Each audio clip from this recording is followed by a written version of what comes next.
കഴിഞ്ഞ ആഴ്ച നമ്മൾ എല്ലാവരെയും മനസ്സിനെ ഒരുപാട് വേദനിപ്പിച്ചൊരു വീഡിയോ ആയിരുന്നു അത്.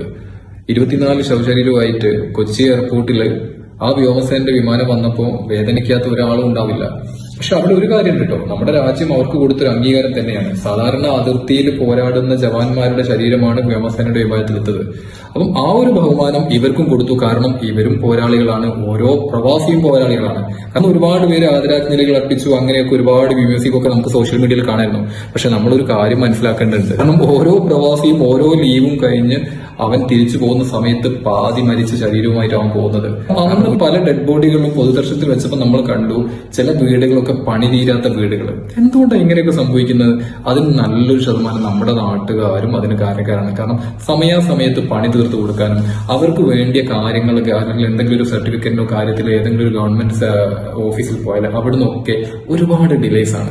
ഇതുകൊണ്ട് ഓരോ ദിവസവും നഷ്ടപ്പെടുന്ന ഒരു മാസത്തെയോ അല്ലെങ്കിൽ കുറഞ്ഞ ദിവസത്തെയോ ലീവിന് വരുന്ന പ്രവാസികൾ പല സമയത്തും ഇതിനു വേണ്ടി ഇങ്ങനെ ഓടി നടക്കുകയാണ്.